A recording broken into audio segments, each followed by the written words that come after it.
নিজের ষষ্ঠ ও শেষ বিশ্বকাপে এসেছিলেন পর্তুগিজ মহাতারকা ক্রিস্টিয়ানো রোনালদো, কিন্তু শেষটা হলো বড্ড মলিন। 5 ম্যাচে 3 গোল, কেরিয়ারে প্রথমবারের মতো নকআউট পর্বে গোল পেয়েছেন একটি, তাও পেনাল্টি থেকে।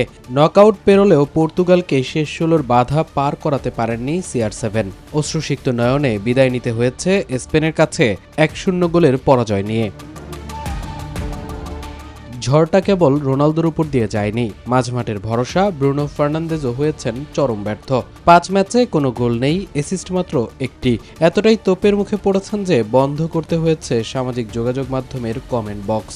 চ্যাম্পিয়ন্স লিগ জয়ী ভিতিনিয়া কিংবা জোয়াও নেভেসারও পারেননি মাঝমাঠে সৃষ্টিশীলতার আলো ছড়াতে। যুক্তরাষ্ট্রের 1 নম্বর জিম চেইন গোল্ড জিম এখন আবারও বাংলাদেশে। বসুন্ধরা আবাসিক এলাকা ও বসুন্ধরা সিটি শপিং মলে।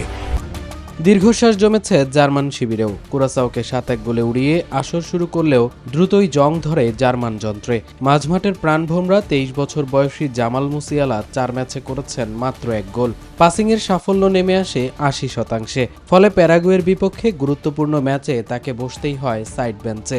অধিনায়ক ইউশুয়া কিমিখো রক্ষণে ছিলেন ছন্ন ছাড়া।